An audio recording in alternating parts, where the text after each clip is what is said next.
Pour ce que l'Esprit veut nous donner ce matin, je vais vous inviter à tourner dans le Deutéronome, chapitre 31. Dans le livre au Deutéronome, chapitre 31, on va lire à partir du verset 1 au verset 8.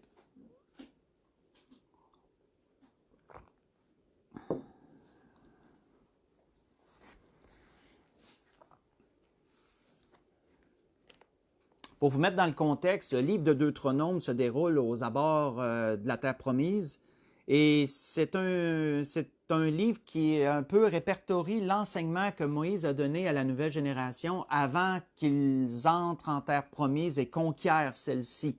Conquièrent, en tout cas, celle-ci. Donc, c'est un condensé de tout ce que Dieu avait enseigné par Moïse à la première génération, à leur père, autrement dit. Et c'est un livre qui se déroule selon l'histoire, selon les exégètes, l'histoire, ça se déroule sur à peu près un mois, où que Moïse n'a pas cessé d'enseigner la nouvelle génération avant qu'ils entreprennent cette grande conquête. Donc, on voit ici dans les dernières paroles de Moïse, dans le Deutéronome 31, on s'en va vers ces dernières paroles, il est dit « Moïse adressa encore ces paroles à tout Israël. Aujourd'hui, leur dit-il, je suis âgé de 120 ans. Je ne pourrai plus sortir et entrer. » Autrement dit, Moïse intervenait pour le peuple. C'était lui qui marchait devant le peuple, puis il intervenait pour le peuple aussi dans la tente d'assignation. Lorsque Dieu venait au-dessus de la tente et que la nuée venait au-dessus de la tente et que Moïse entrait et qu'il recevait les ordres de Dieu, ensuite qu'il en sortait et qu'il les donnait au peuple. C'est pourquoi Moïse dit « Je ne pourrai plus sortir et entrer. » Et l'Éternel m'a dit « Tu ne passeras pas ce Jourdain. L'Éternel, ton Dieu, marchera lui-même devant toi. Il détruira ces nations devant toi, et tu t'en rendras maître. Josué marchera aussi devant toi, comme l'Éternel l'a dit. L'Éternel traitera ces nations comme il a traité Sion et Og, roi des Amoréens, qu'il a détruits avec leur pays. L'Éternel vous les livrera, et vous agirez à leur égard selon toutes les ordres que je vous ai donnés. Fortifiez-vous et ayez du courage. Ne craignez point et ne soyez point effrayés devant eux, car l'Éternel ton Dieu marchera lui-même avec toi. Il ne te délaissera point, il ne t'abandonnera point. » Moïse appela Josué et lui dit encore en présence de tout Israël, « Fortifie-toi et prends courage, car tu entreras avec ce peuple dans le pays que l'Éternel a juré à leur père de leur donner. Et c'est toi qui le mettras en sa possession. L'Éternel marchera lui-même devant toi. Il sera lui-même avec toi. Il ne te délaissera point, il ne t'abandonnera point. Ne crains point et ne t'effraie point. » On va arrêter ici. Dans ce qu'on vient de lire, on voit que Moïse a dû leur annoncer le verdict de Dieu le concernant. Moïse leur a dit « Dieu m'a dit que je ne passerai pas ce Jourdain. Donc, que je devrais vous quitter, que ça serait plus moi qui marchera devant vous. » Et on voit que par la même occasion, Moïse leur a annoncé son successeur que Dieu avait choisi, c'était Josué qui allait prendre la place de Moïse pour marcher à la tête du peuple.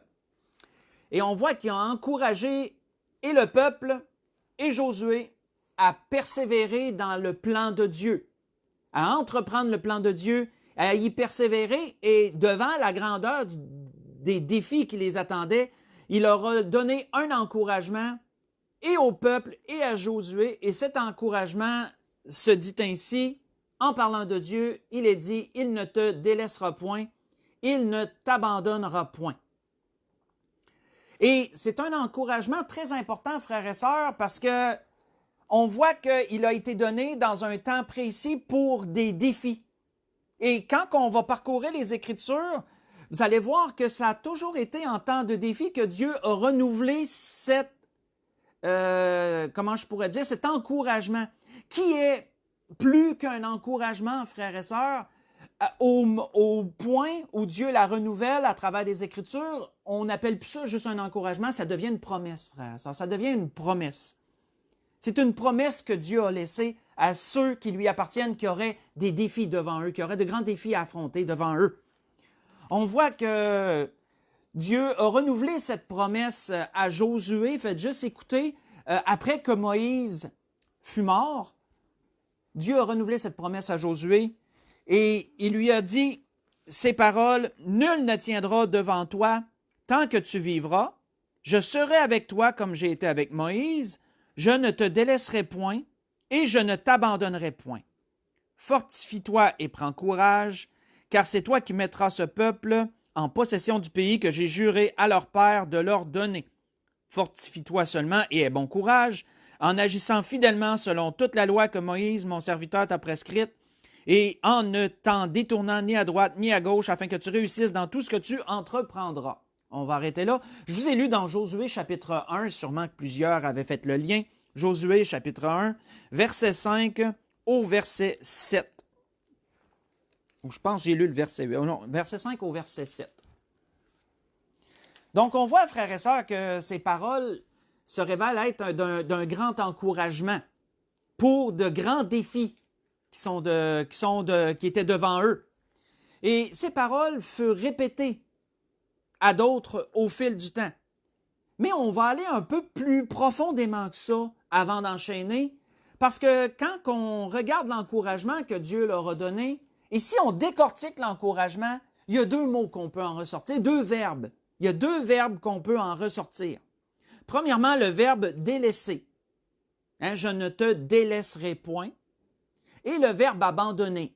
Je ne t'abandonnerai point.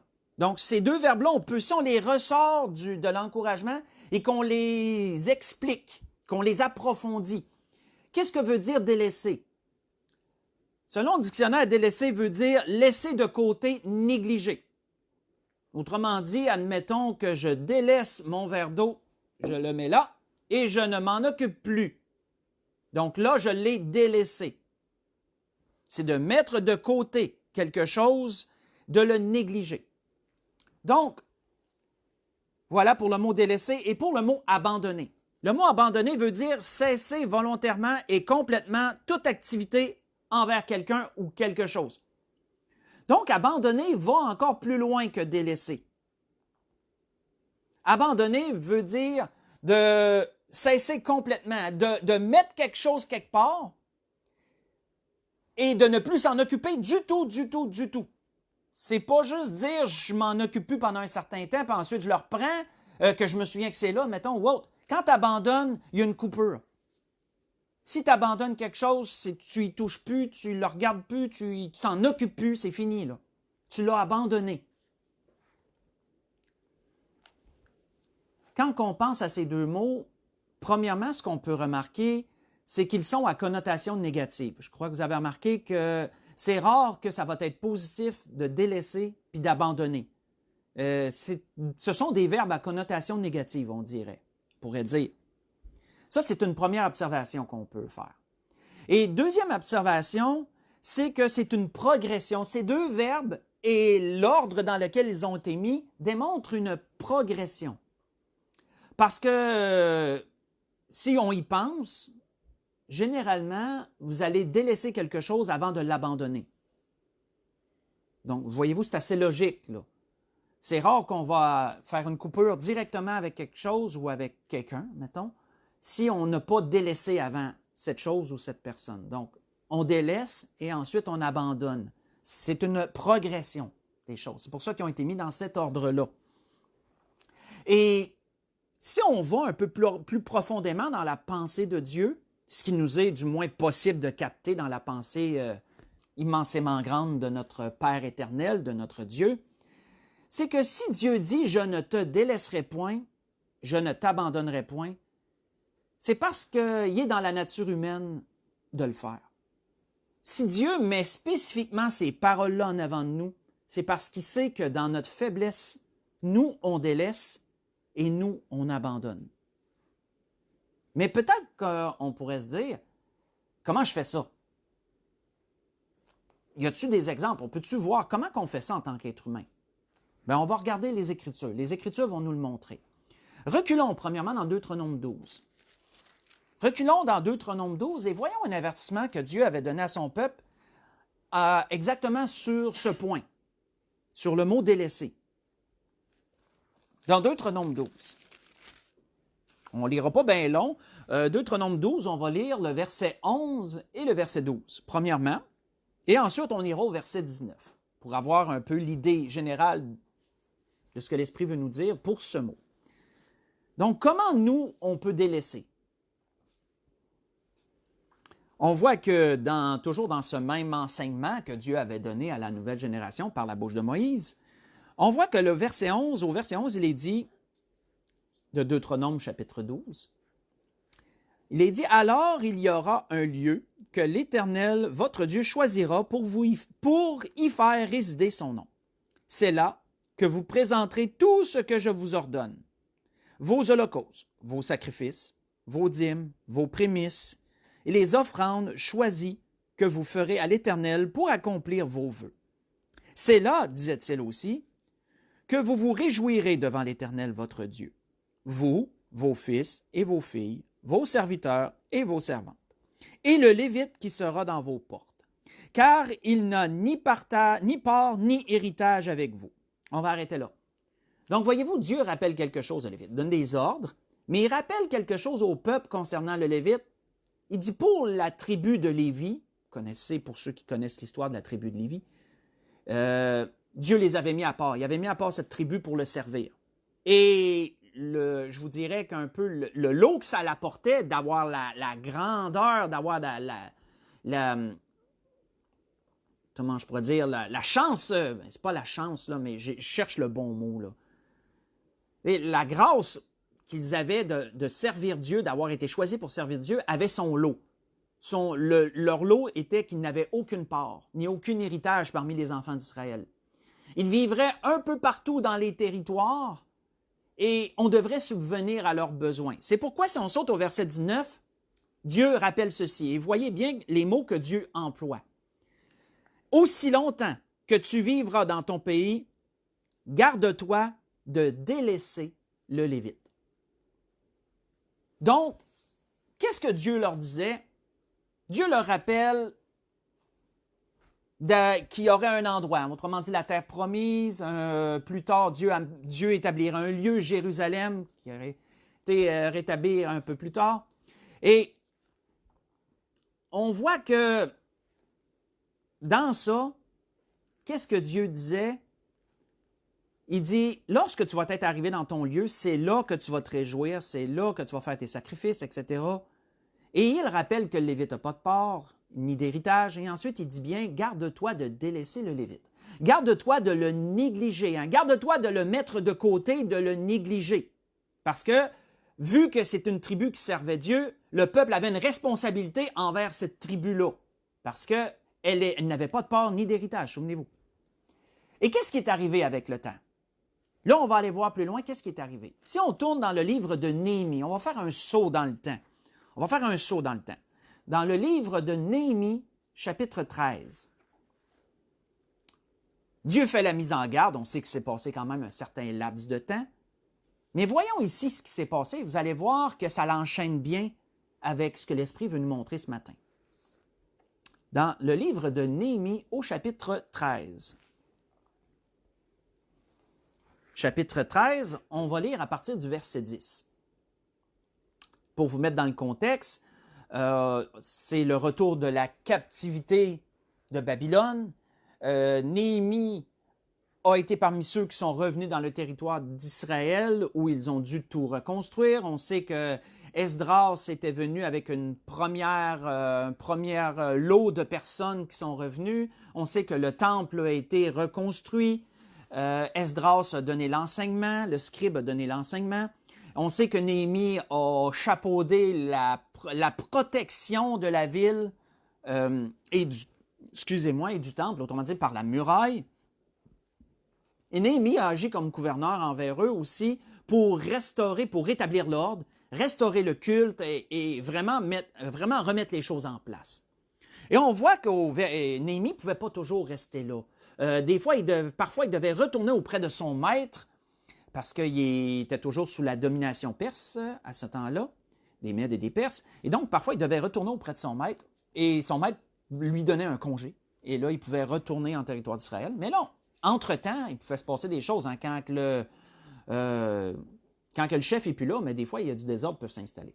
Là, on voit à partir du verset 10, dans Néhémie 13, à partir du verset 10, Néhémie revient. Et là, notez qu'est-ce qu'il voit, ce qu'il remarque. Il dit, j'ai appris aussi que les portions des Lévites n'avaient point été livrés. Donc, souvenez-vous, qu'est-ce qu'on a lu dans le Deutéronome? C'était dans la loi, ça, que le peuple ne devait pas délaisser le Lévite. Et là, qu'est-ce que Néhémie constate? Les Lévites ont été délaissés. Le peuple, en apportant leur sacrifice, il y avait de la nourriture qui était donnée aux Lévites à travers ça. On sait que les Lévites recevaient leur subsistance du peuple. Et là, les portions qui étaient consacrées aux Lévites n'avaient pas été livrées par le peuple. Le peuple avait délaissé les Lévites. Qu'est-ce qui s'est passé? On voit qu'il est dit « Et que les Lévites et les chantres chargés du service s'étaient enfuis chacun dans son territoire. » Il n'y avait plus de subsistance, ils étaient affamés. Chacun est retourné dans son territoire propre, parce que, souvenez-vous, je vous ai dit, les Lévites étaient réparpillés un peu partout dans le territoire d'Israël parmi les 12 tribus. Donc, il dit, je fis des réprimandes aux magistrats et je dis, pourquoi la maison de Dieu a-t-elle été abandonnée? Notez bien, là. Pourquoi la maison de Dieu a-t-elle été abandonnée? Et je rassemblai les Lévites et les chantres et je les remis à leur poste. Alors tout Juda apporta dans les magasins la dîme du blé, du mou et de l'huile. Je confiai la surveillance des magasins à Shélémia, le sacrificateur, à Tsadok, le scribe, et à Pédaja, l'un des Lévites, et je leur enjoignis Hanan, fils de Zakur, fils de Matania, car ils avaient la réputation d'être fidèles. Ils furent chargés de faire les distributions à leurs frères. On va arrêter là. Si on regarde la progression des choses, regardons l'ordre des choses. Nous voyons que les Lévites ont été délaissés. Ça a amené quoi? Les Lévites ont abandonné la maison de Dieu. Chacun s'en est retourné, la maison de Dieu est restée comme ça, sans personne pour s'en occuper, sans culte, sans rien. Et on sait que lorsque Néhémie est revenu, il était fâché de voir cette situation-là. Mais notez que ça a commencé par délaisser pour que ça en vienne à abandonner. Pourquoi ça s'était arrivé? Bien, parce que les gens avaient perdu de vue quelque chose. Les gens ils avaient perdu de vue l'intérêt de servir Dieu en ce sens. Les gens avaient perdu de vue la valeur, l'importance de ce que Dieu leur avait demandé. Les gens avaient perdu des choses de vue. Et vous savez, généralement, c'est ça qui fait qu'on va délaisser quelque chose pour finalement l'abandonner, c'est qu'on va perdre beaucoup de choses de vue. Au début, on voit l'importance, au début, c'est précieux, ça a de la valeur, etc. Puis avec le temps, avec les circonstances qui peuvent survenir, ben là, tranquillement, on dirait qu'on perd un peu ces choses. On perd de vue, on perd la valeur, on perd l'intérêt, un intérêt qu'on a. Et là, on en vient tranquillement qu'à négliger. Et ça peut en arriver à un moment donné de dire complètement, ben, j'ai plus rien, je me sens plus de lien avec ça, plus pantoute. Et vous savez, ça peut être une chose, comme on a vu, là, c'était le temple de Dieu, malheureusement, qui avait été abandonné. Ou ça peut être quelqu'un. Malheureusement, c'est arrivé aussi envers des gens qu'on était proches, puis on les a délaissés avec le temps, puis ensuite on les a un jour abandonnés. Ça peut avoir arrivé. Et c'est très triste quand on voit ça. Ça déchire le cœur quand on voit ce genre de choses. Mais ça ne survient pas seulement qu'avec des gens ou avec des objets. Ça peut survenir malheureusement aussi avec Dieu. Et ça, voyons cela. Tournons dans Jérémie chapitre 18. Voyons cela aussi. Jérémie chapitre 18. On a un exemple assez poignant ici de ce fait-là. Souvenons-nous, pourquoi Dieu a dit « Je ne te délaisserai point, je ne t'abandonnerai point ». Parce que Dieu n'est pas un homme pour mentir. Dieu n'est pas un homme pour mentir. Dieu n'est pas pécheur. Dieu est parfait. Si Dieu dit qu'il ne ferait pas ça, c'est parce qu'il sait que nous, on le fait. Comprenons bien cela. Et on le fait de diverses façons, malheureusement. On a vu qu'on peut le faire envers des personnes, on a vu qu'on peut le faire envers des objets, des choses, des lieux. On peut le faire aussi envers Dieu, malheureusement. On voit que le peuple de Dieu, c'est ce qu'ils avaient fait. Dans Jérémie 18, voyons le constat de Dieu, triste constat, à partir du verset 11. Chapitre 18, débutons au verset 11. On voit que Dieu dit « Parle aux hommes de Juda et aux habitants de Jérusalem et dit « Ainsi parle l'Éternel. Voici, je prépare contre vous un malheur. je médite un projet contre vous, que chacun revienne de sa mauvaise voie. Réformez vos cœurs et vos œuvres. Mais ils disent, c'est en vain, car nous suivrons nos pensées, nous agirons selon les penchants de notre mauvais cœur. C'est pourquoi, ainsi parle l'Éternel, interrogez les nations. Qui a jamais entendu pareille chose? La Vierge d'Israël a commis d'horribles excès. La neige du Liban abandonne-t-elle le rocher des champs? Où voit-on tarir les eaux qui viennent de loin, fraîches et courantes? Cependant, mon peuple m'a oublié. Ils offrent de l'encens à des idoles. Il a été conduit à chanceler dans ses voies, à quitter les anciens sentiers pour suivre des sentiers, des chemins non frayés. On va arrêter ici. Donc, qu'est-ce qu'on voit dans ce triste constat que Dieu fait, frères et sœurs, à propos de son peuple? Il dit « Mon peuple m'a oublié ». Comment qu'on peut en arriver à oublier quelque chose? Bien, c'est parce qu'on l'a délaissé qu'on peut en arriver à l'oublier. Ça se fait pas d'un coup. C'est pas en une fraction de seconde que ça peut arriver, ce genre de choses. Faites juste écouter, on voit que dès le début de l'appel de Jérémie, Dieu avait déjà fait ce constat. Et qu'est-ce que Dieu dit dans le début? Il dit « Car mon peuple a commis un double péché. Ils m'ont abandonné, moi qui suis une source d'eau vive, pour se creuser des citernes crevassées qui ne retiennent pas l'eau. » Ce que je vous ai lu, c'est dans Jérémie chapitre 2, verset 13. Dès le début, Dieu avait fait ce constat quand il a appelé Jérémie. Ils m'ont abandonné. Et souvenons-nous, frères et sœurs, quand l'Esprit me montrait ces choses, ça me fait penser à qu'est-ce que le Seigneur avait dit à une église de l'Apocalypse. Vous n'avez pas besoin d'y tourner, ça ne sera pas vraiment long. Qu'est-ce que Dieu avait dit, qu'est-ce que Jésus avait dit à sa première église après l'avoir loué pour ses œuvres, pour ses bonnes choses qu'elle a faites? Il a dit, mais ce que j'ai contre toi, c'est que tu as abandonné ton premier amour. Dans l'Apocalypse chapitre 2, j'ai lu le verset 4. Ce que l'Esprit veut qu'on comprenne dans un premier temps, frères et sœurs, c'est que ça ne se fait pas en une fraction de seconde. Ça se fait sur un certain laps de temps, ça. Tu délaisses, pendant combien de temps tu le délaisses, je ne peux pas dire. Mais avant d'abandonner, tu délaisses. Donc, ces choses-là, on peut, si on s'analyse, on peut les voir arriver. On peut les voir arriver. C'est pas comme quelqu'un qui va dire tout d'un coup, « Ah, Colin, je l'ai abandonné. Comment j'ai pu faire ça? C'est arrivé tellement vite. » Non. T'as une minute. Si tu as abandonné, c'est parce que tu as délaissé avant. Donc, ça s'est fait sur un certain temps. Puis, c'était volontaire, c'était conscient. Là. Tu ne peux pas abandonner quelque chose sans en être conscient, puis de réveiller, puis de dire, « j'ai jamais vu ça venir. » Non. Ça se voit venir. Là. Ça se voit venir. Et malheureusement, dans la faiblesse de notre chair, frères et sœurs, on peut agir comme ça, malheureusement, envers Dieu. Il y a des abandons momentanés, et il y a des abandons complets, et ça, c'est sûr qu'on ne souhaite vraiment pas voir ce genre de choses. Mais c'est quand même quelque chose qui peut survenir. On ne peut pas dire que si le Seigneur nous avertit, on ne peut pas dire que ça n'existe pas. Hein?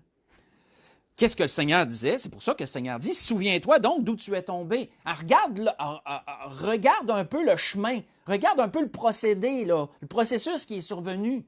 Souviens-toi d'où tu es tombé, repens-toi et pratique tes premières œuvres. Disait le Seigneur dans le verset suivant, dans l'Apocalypse 2, là, j'ai lu le verset 5. Et sinon, il y a une conséquence, et sinon, j'ôterai ton chandelier de ta place. Donc, on peut voir que comme avec le peuple sous la tutelle de Jérémie, bien, on voit qu'en arriver à un tel point aurait des conséquences, bien sûr. Ça ne pourrait pas en être autrement. Si on continue, David avait dit quelque chose de très intéressant. Dans le psaume, on va aller dans le psaume chapitre 27. Allons voir dans le psaume 27, David a fait une demande à Dieu et cette demande-là mérite qu'on s'y attarde, frères et sœurs.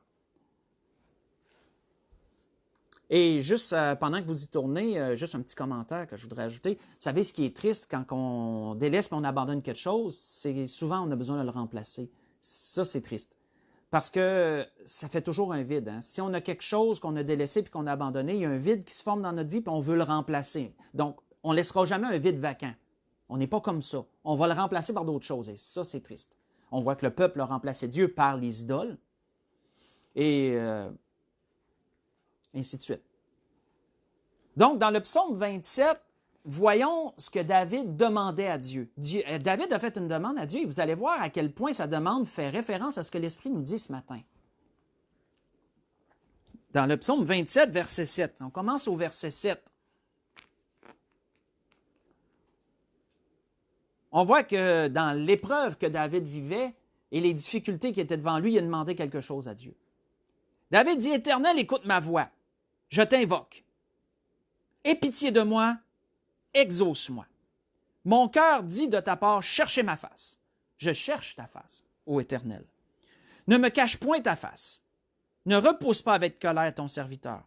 Tu es mon secours, ne me laisse pas, ne m'abandonne pas, Dieu de mon salut. » Voyez-vous de la façon que c'est formulé, là? Ne me laisse pas, ne m'abandonne pas, Dieu de mon salut. Il dit par la suite, « Car mon père et ma mère m'abandonnent. Mais l'Éternel me recueillera. L'Éternel, enseigne-moi ta voie. Conduis-moi dans le sentier de la droiture à cause de mes ennemis. » On va arrêter là.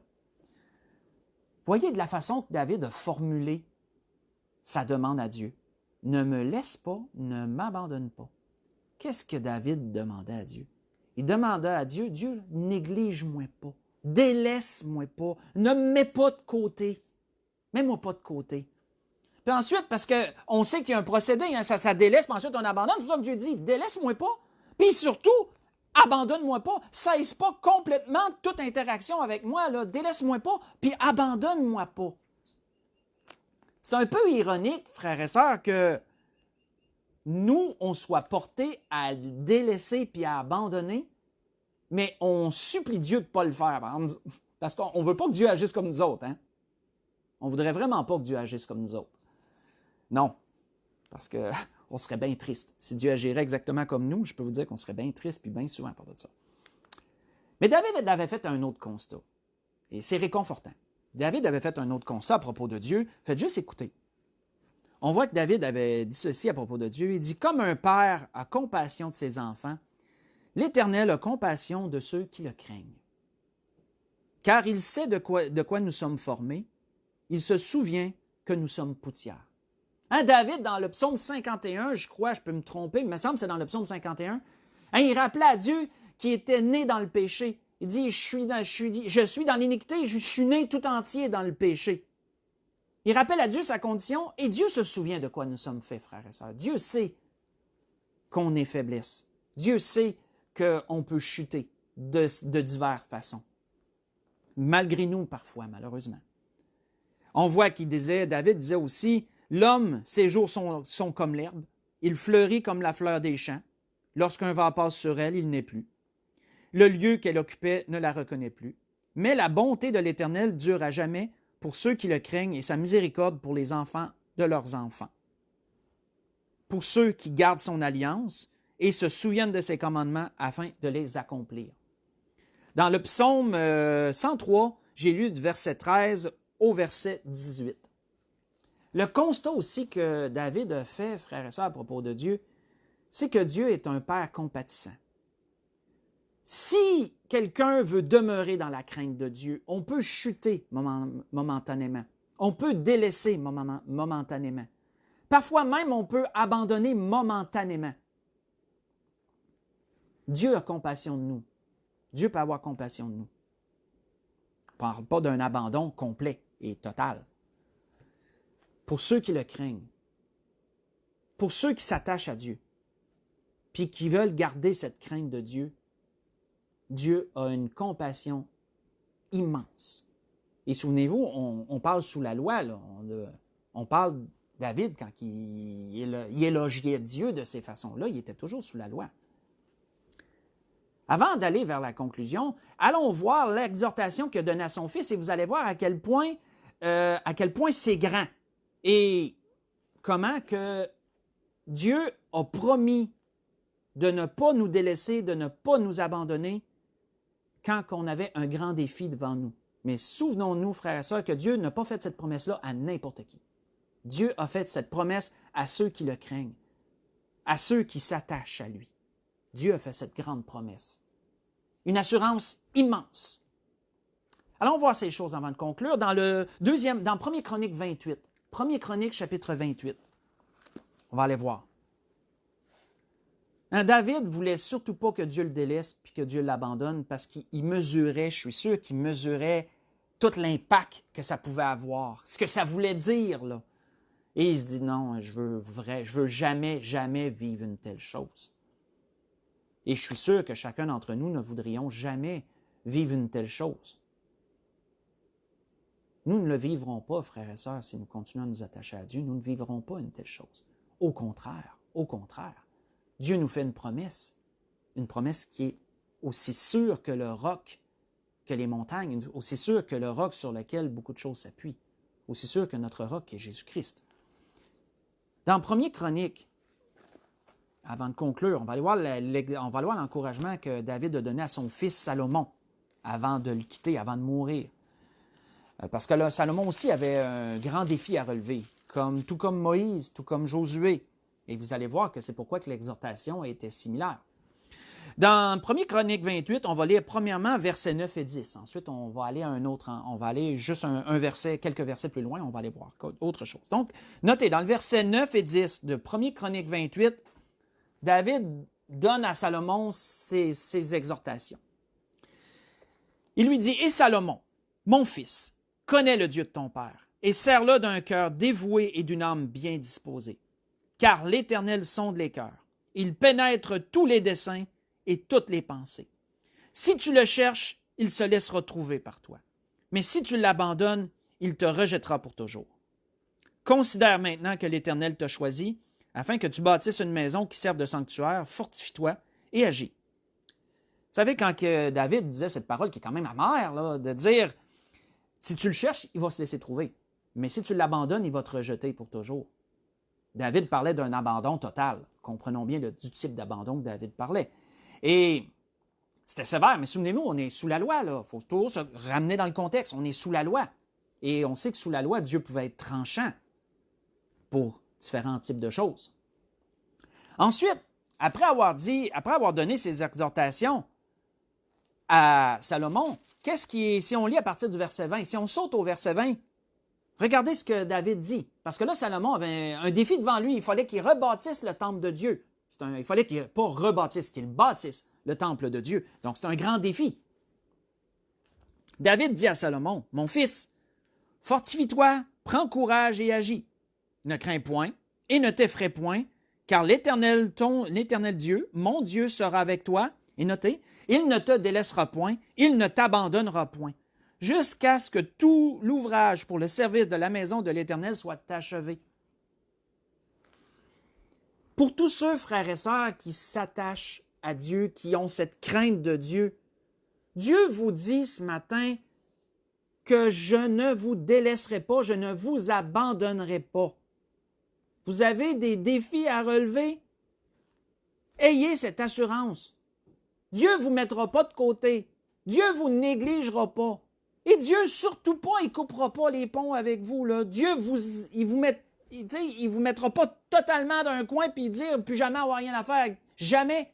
Dieu ne fera pas ça. Dieu n'est pas comme ça. Et l'auteur d'Hébreux nous le rappelle. Et c'est là qu'on va aller pour conclure ce que l'Esprit a voulu nous donner ce matin. Dans Hébreux chapitre 13, allons voir ce que l'auteur d'Hébreux nous rappelle à nous. Parce que là, on sait qu'on tombe un peu plus un peu dans ce qui nous concerne directement. Je ne dis pas que l'Ancien Testament ne nous concerne pas. Beaucoup d'exemples qui nous ont été laissés et des promesses qui peuvent aussi se rattacher à nous. Et c'est ce que l'auteur d'Hébreux fait. L'auteur d'Hébreux fait un pont pour nous rappeler que cette promesse de Dieu qu'on a vue, elle nous concerne également. Hébreux chapitre 13. Et on va conclure là-dessus. Mais je le rappelle, avant de conclure, je le rappelle, si Dieu fait cette promesse, c'est parce qu'il sait que c'est dans notre nature de faire le contraire. Et nous devons lutter de toutes les façons possibles, en prière, en lecture, en méditation, pour que jamais nous ne fassions cela avec Dieu. C'est déjà assez triste qu'on le fasse envers des gens, ou envers des choses. Il y a des choses qui sont bonnes à délaisser puis à abandonner. Donc, on va utiliser notre sagesse ici. Mais c'est déjà assez triste que ce soit dans notre tendance d'agir comme ça, qu'envers Dieu, on doit prendre garde. Et qu'est-ce que l'auteur d'Hébreux nous rappelle avant? On va conclure là-dessus. Dans Hébreux 13, si on lit à partir du verset 1, vous allez voir diverses recommandations et même, on pourra même appeler ça des défis. Oui, dans ce qui s'en vient, là, je vous dirais que ce que l'auteur d'Hébreux nous dit ce matin, là, ça va devenir un défi. Il va falloir le relever. On voit que l'auteur d'Hébreux dit « Persévérez dans l'amour fraternel. N'oubliez pas l'hospitalité, car en l'exerçant, quelques-uns ont logé des anges sans le savoir. » Mais que le déconfinement arrive, frères et sœurs, on va-tu commencer à avoir peur d'inviter des gens chez nous? Hein, toute la pensée de ce que ça l'a amené, ça, là. Ça va-tu laisser des traces dans notre spiritualité? Frères et sœurs, c'est une bonne question, hein? On va-tu négliger l'amour fraternel à cause de ça? Parce que vous savez qu'il y en a qui vont prendre la distanciation sociale, il y en a qui vont l'amener vraiment à un autre niveau. Et malheureusement, ça peut séparer les gens d'une certaine façon. Méditons là-dessus. Là. Il y a des choses qui s'en viennent, puis on sait qu'il va y avoir des conséquences qui vont devenir permanentes. Les enfants de Dieu, comment ils vont agir là-dedans? Persévérer dans l'amour fraternel, l'hospitalité. Exercer l'hospitalité. Pensez-vous que ces commandements-là vont disparaître? Nous devons user d'une grande sagesse, frères et sœurs. On voit qu'il est dit par la suite, « Souvenez-vous des prisonniers, comme si vous étiez aussi prisonniers. De ceux qui sont maltraités comme étant vous-même aussi dans un corps. Que le mariage soit honoré de tous et le lit conjugal exempt de souillure, car Dieu jugera les débauchés et les adultères. » Si nous avons des défis dans notre foyer, ça nous a peut-être amené pour certains, on n'est pas habitué d'être toujours ensemble pour ceux qui ont perdu leur travail, qui ont été confinés avec leur époux, épouse, et qui ils doivent... Ça paraît niaiseux, mais on n'est pas habitué d'être toujours ensemble. Ça peut avoir amené des frictions, ça peut avoir fait ressortir des choses. Si on a des défis, frères et sœurs, dans notre propre foyer, souvenons-nous, on doit les affronter selon Dieu. On ne doit pas délaisser des choses et surtout pas abandonner des choses. On voit, il dit au verset 5, « Ne vous livrez pas à l'amour de l'argent, contentez-vous de ce que vous avez. » Parce que ça va amener des défis d'argent, frères et sœurs, ce qui s'en vient. Nous allons tomber dans une genre de récession, personnellement, je crois. Il y a beaucoup de gens qui avaient des entreprises, des petites entreprises, ils vont perdre leur petite entreprise. Il y a énormément d'entreprises qui vont fermer lorsque le déconfinement va être complété, là. Il y en a qui vont avoir des défis d'argent énormes, et peut-être parmi les enfants de Dieu, il y en a qui vont avoir des défis d'argent. Et là, ça va venir hanter notre esprit, ça là, ça peut venir hanter, occuper pas mal notre esprit. Et Dieu, va-t-il garder sa place dans tout ça? L'auteur avertit, ne vous livrez pas à l'amour de l'argent, contentez-vous de ce que vous avez. Et notez l'encouragement qui vient un peu envelopper tout ce qu'on vient de voir depuis le verset 1, là. L'amour fraternel, l'hospitalité, de ne pas oublier les prisonniers, de ne pas oublier les gens maltraités, les couples, le foyer, le lit conjugal, l'argent. Car Dieu a lui-même dit, « Je ne te délaisserai point, je ne t'abandonnerai point. » C'est donc avec assurance que nous pouvons dire, « Le Seigneur est mon aide, je ne craindrai rien. Que peut me faire un homme? » C'était sur cela que l'Esprit voulait nous laisser ce matin, frères et sœurs. La grâce que je nous souhaite à tous, peu importe les défis que nous avons à affronter, peut-être présentement ou que nous aurons à affronter, si vous craignez Dieu et que vous vous attachez à Dieu, bien soyez assurés qu'il ne vous mettra jamais de côté puis qu'il ne vous abandonnera jamais, il ne vous délaissera pas, il ne vous abandonnera pas. Ce processus-là n'aura pas lieu. Et cela, malgré nos faiblesses, si on s'attache à Dieu, malgré nos faiblesses. Souvenez-vous de l'exhortation que Jésus a laissée à l'Église. Oui, j'ai ça contre toi. Mais ensuite, est-ce qu'il dit c'est définitivement fini? Non. Souviens-toi donc d'où tu es tombé. Repens-toi, pratique tes premières œuvres. Souvenez-vous ce qui est écrit dans les Proverbes, que celui qui s'éloigne et délaisse son péché obtiendra miséricorde. Qui délaisse son péché obtiendra miséricorde. On a un Dieu merveilleux. On a un Dieu, on a un Père rempli de compassion, de bonté envers nous.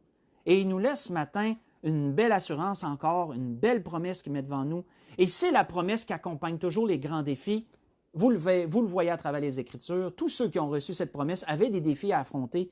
Et c'était tous des gens qui se sont attachés à Dieu. Faisons de même et nous pourrons voir de nos yeux la grandeur de cette promesse s'accomplir dans nos vies. Et c'est ce que je souhaite à tous. Et si ce matin, quelqu'un entend ce message et qui n'est pas sauvé, qu'il sache que ça lui est accessible. Cette promesse peut aussi devenir sienne. Et comment elle peut devenir sienne? Bien, il doit premièrement passer par le processus de recevoir Jésus comme son sauveur personnel.